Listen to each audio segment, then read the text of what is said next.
Hello YouTube, my name is Paul, I hope you're keeping well. I'm back today then with another pickup video. I've got a few games to show you today, predominantly from, well, mostly all from 8-bit systems. I've got some 64 games, or Commodore 64 games, Amstrad titles, all on disc, and some Spectrum cassettes. Again, mostly Ocean software. Most of them have been picked up via eBay.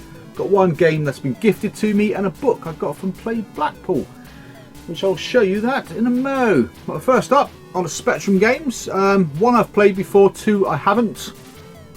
They were kind of impulse purchases because they were really cheap. I got them all from the same seller probably about 2 months ago now. I think the games came to about £5, so there's nothing expensive to show you. But the first one is the nostalgia game. It's a game I used to play back in the day on the Commodore 64. I used to play a lot on the Commodore 64 before I actually got my own Spectrum. The game's called Automania, or Manic Mechanic. Now, from what I remember, the first screen you pick up all the pieces for the car, and you go into the next screen and build the car, but at the same time you've got to avoid all those horrible meanies. The Commodore 64 version looks and sounds better than the Spectrum version. If I remember right, the Commodore 64 version is in quite high definition pixels, so it looks really good. But the music on the Spectrum version is ear-piercing, and that kind of puts me off the game, to be honest. But yeah, you only get the cassette, obviously, and the case. But a good little game nonetheless. I think the first car you build is a Citroen, is it C5, that little kind of bubble-shaped car. Like the next game I picked up was Jason's Gem by Mastertronic. That's simply because of the artwork. I just find this artwork very nostalgic. And I think this artwork is only second, really, to Ocean software. Really nice condition, nice and cheap. Looks like a bit of a platformer. I don't think I've ever played this before. Quite a common Mastertronic title. But yeah, don't look nothing special, but I just love the artwork, to be honest. Not after many Mastertronic games. In fact, I think I've got most of the Mastertronic games I used to buy when I used to go like home on the way from school. Next game is Weetabix versus the Titchies. A game you can only get via a competition from Weetabix. What I'll do is I'll leave the poster up in a minute so you can see. But yeah, you can only buy that game or get that game via that competition. But I think they also did a Commodore 64 version as well. The cassette's hardly got any tape in it, so I'm assuming it's a Commodore, a Spectrum 16K game, as well as a 48K game. It's basically a Space Invader clone, and a pretty bad one at that, but I thought it was a nice addition to the collection. I do like those games that you can't just walk into the shop and go and buy, so yeah, quite pleased with that one. Right, next up is some Amstrad floppy disk games, which I do collect for. Predominantly again Ocean and Imagine stuff, unless I can pick up a bargain. So yeah, they're all Ocean and Imagine except for this one, which funny enough I think US Gold was 50% owned by Ocean anyway. And that's Killed Until Dead. So if you really like Cluedo, you probably really like this game, to be honest. Like I said, it's by US Gold. I remember buying this for the Spectrum via the computer club. The little catalogue used to get through the door every now and then. It's one of those games that came up like offer of the week or whatever it was, and this was probably the best one I bought out of all the games I bought via that catalogue. There's the floppy disk. It's in good condition overall. I think this one set me back about £10. It's not bad for Killed Until Dead. It's not a desirable game or nothing like that. Not many people have probably even heard of it, to be completely honest, but if you like Cluedo, you will love this. You literally sat at your desk doing a bit of surveillance. Sounds a bit dodgy, doesn't it? But literally looking at CCTV, listening to phone calls, looking at files. You phone up the people you think have done the crime. You just probe them with a few questions, and if they squirm, you're on to a winner. Yeah, very good game. It's got multiple different difficulty levels. It's probably got about 30 or 40 different missions. So yeah, it's well worth taking a look at it if you like Cluedo.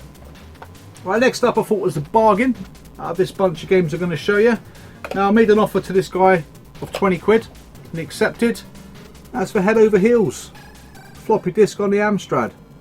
Which is an absolute bargain, I think, because last time I see this sell on the Amstrad floppy disk, it went for about £50. Now I had to buy the tape version, because in the tape version Okay, the instructions, that's the only thing that was missing, but the tape version surprisingly still cost me 18 quid. So I'm still after this on the Spectrum, but it's not an easy game to get your hands on. I'm ashamed to say I've never played it. It's one of those legendary games on the 8-bit by John Rittman and Bernie Drummond. But yeah, an isometric game, never played it. I think you play the head or the heels, one or two, not really sure. Bit of a strange one. Right, next up, there's a couple of games I got from Scott Brand, aka Sega Zombie. I saw these listed. I didn't realise it was actually from Scott, but I saw them listed and I jumped straight on them because one of them I'm after for the Spectrum, and they're both quite difficult to get anyway. So the first one is Darkman, which is quite a late release by Ocean Software, based on the film of the same name. I've never seen the film, and the game itself, to be honest, is nothing special. But yeah, I've got this one for 20 quid. Which is quite a difficult game to get on any 8-bit system, to be honest. That's Darkman. Yeah, it's not much to tell you about that, really. And the next one I've been after on the Spectrum for quite some time, but it is one of those games that absolutely cost a mint. Cost a bomb. And that's Victory Road. So this one again sent me back about 60 quid on Amstrad disc, but the Spectrum version can go anywhere between 50 and 100 pounds. It is the sequel to Akari Warriors, and I have done a spotlight video on it quite recently. Obviously you get the floppy disk and the instructions. It's not a bad game. If you like Akari Warriors, very similar in vein as well to Guerrilla War. But yeah, not bad. I'm quite pleased to have this in the collection, but like I said, it's a Spectrum one I really do want. Next up is John Rittman's Matchday 2, a game I used to play on the Spectrum, but if I remember rightly it was a very slow game. Quite sluggish gameplay, but it got some absolutely fantastic reviews. I think it was a really good game. I just found it slow. There we are. I think this one cost me 10 quid, so it wasn't a bad price. I think this one and Killed Until Dead were both listed as untested, which is not a bad thing really, because it can restrict the price a little bit. But yeah, they both worked, which was great. The next one I got, I think, alongside Head Over Heels. Again, I offered this guy 20 quid, and Head Over Heels was 20 quid. Yeah, that's right. And that is Year Kung Fu 2. One of those nice cases. I do like these cases because they're not very familiar to me, and they didn't come out in any particular game on the Spectrum, so I do like them. And in decent condition with the instructions and disc. Again, luckily they all work, so bonus. This game plays a little bit like Kung Fu Master, and not so much like the original Year Kung Fu, which is more of a one-on-one fighting game. But yeah, it looks alright. Didn't really get into it. Looks like you're on a conveyor belt rather than walking, but yeah, I'm really pleased to get hold of that one. It's quite a difficult one to get, even on cassette. The last one for the Amstrad is a game called Ping Pong. Had this on the Spectrum. Not a particularly great game. It's a table tennis game, but it's in lovely condition. I bought this as part of a larger bundle with games like Green Beret, which I already have, Ghosts and Goblins, and a few other bits and bobs. This is the only one I wanted to keep, and it's in absolutely fantastic condition as well. But yeah, really pleased to have this. There's quite a few of these games that came out on the Amstrad. There's quite a few desirable ones that I don't have, like Knight Rider, Miami Vice, what else? Street Hawk, I think, came out like this. I've got a feeling Mikey did as well, which I'd love to get on this. That's quite a difficult game to get hold of, surprisingly. But Ping Pong, yeah, it's one of those games that you could get bored of quite quickly. It literally is just table tennis. So that's it for the Amstrad. So yeah, really pleased to get those bits. And finally, Commodore 64. Right, first up was a game I got as a gift when I was over at Blackpool. So thank you very much to Stuart, to UK, for Trolley Wally. And this would have been one of the earliest games I ever played on the Commodore 64, probably around about 1984. Nothing much on the back to show you there. But yeah, I always remember the music to it, which I'm not going to go and hum along to, but yeah, it's got a very famous soundtrack, and it's just a platformer. I've not tested this one yet, I need to test it out, but yeah, it's a very, very nostalgic title, and I probably played this one before I played Manic Miner, which then went on to become my favourite game at the time. Right, so that's that one. Next up then are 4 Ocean games for the Commodore 64. One again I'm after for the Spectrum. and is extremely difficult to get, and can get anything between it can cost anything between 100 and 150 quid. This is the Commodore 64 128 disc version, and that's Tank. Now Tank is I'm not sure it's part of the same family as Ikari Warriors. It's like Ikari Warriors in a tank. It's just a really bad game. Personally, I don't like it. But yeah, this one cost me, I think it was about 30 quid. You get one of these almightily humongous, massive, gigantic discs, which I've never really had before, to be honest. Remember seeing these back in school, back in the 80s, but look at the size of that. My God. It's about as big as the Commodore 64. But yeah, I know a lot of games on the Commodore 64 also came in those, especially disc games, came in those big sleeves. So yeah, really pleased to get this. It's probably better than the Spectrum version, because that one is particularly bad. But again, another really difficult one to get for the Spectrum. Now, the next 3 Commodore 64 games only came out in the Commodore 64 and didn't come out in the Spectrum or Amstrad. So I've got 3 out of the 5 games that did get released by Ocean Software just on the Commodore 64. I think they all come out on the Amiga and ST, but yeah, first one, so I was really surprised, actually got a Commodore 64 release, the Sleepwalker. It's actually a very good conversion of the game. I first got this on the Amiga back in '92, but yeah, really, really good. I was really surprised how close this was to the 16 bits. I think it's slightly sun faded on the spine there, but again, it's not a particularly easy game to get. I can't remember what this cost me. I got a feeling it was roughly about £20 including post, from Italy.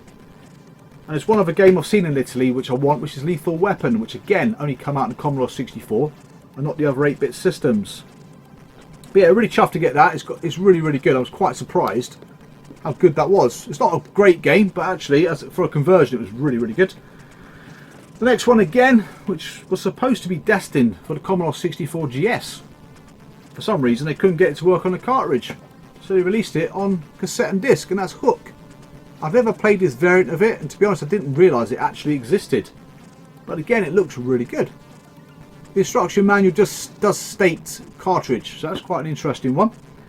So a very, very late game on the Commodore 64. But yeah, really pleased to get this one. I think this one cost me £35 from an online dealer. Let me just find out what he's called. I think he is called the Retro Cavern. So there you go. So pop over there. He's got thousands and thousands of old 8-bit games, if that's your bag. And the final game for the Commodore 64 I'm going to share with you today is Cool World. Again, I didn't know this one came out on the C64. Never played it. The Amiga version wasn't particularly great. This one cost me 20 quid, which I thought was a decent price for it. It's one for sale at the moment, I think for about 30 quid. But it didn't sell first time round. But again, it's not an easy one to get hold of. I was really surprised it came out on the Commodore 64. So yeah, there's only Lethal Weapon and WWF European Rampage left to get. And I've got all the games that came out on the Commodore 64 and not on the Spectrum. So yeah, it's 5 modern games, and I think there's about half a dozen older games as well. So yeah, that's it. So my quest for a Forza Ocean collection continues, but there's still some absolute sods to go and get. So I've just mentioned the Commodore 64 ones I'm outstanding. I'm not collecting for the Amstrad particularly in terms of Ocean games. I just pick them up as and when.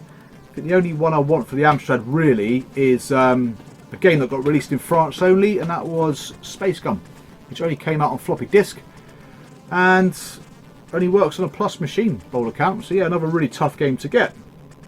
Right, the last thing I picked up, or last thing I'm going to show you, is this Commodore The Inside Story book, which I got signed by a great man himself. Which is quite a nice moment, actually. So David Pleasance, obviously the chief executive of Commodore UK. He was one of the guys who was trying to buy Commodore off of Commodore Inc. back in the day. Yeah, lovely touch. So it's great to meet the guy and great to get all his books. I do look forward to giving this a read, to be honest. And that's it. I've got more pickups to show, but I don't want to show them all at once. Got quite a few Spectrum games to go through, especially Ocean Software. I managed to nobble off a vast majority of Ocean games now. I think I've only got about less than 10 to get. But like I said, 3 of those are near impossible. So Victory Road is really difficult to get, and when it does come up, goes for between 50 and 100 quid. Tank goes for anything between 100 and 150.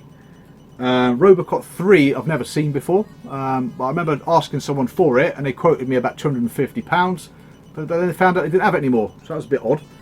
And the last one I always forget is Beach Volley, which again I've never seen before but does exist, but again God knows, that could be £50, £100, who knows. So it's surprising how many games cost a lot of money. You'd never think it, would you? That's it for the pickups. So thank you very much for all you subscribers. I've had about an influx of about 60 new subscribers in the last couple of weeks, thanks to a couple of shout outs from Tooty UK and from On a Retro Tip. So thank you very much for coming across and checking out my content. So I'll see you all again real soon. Take care and bye for now.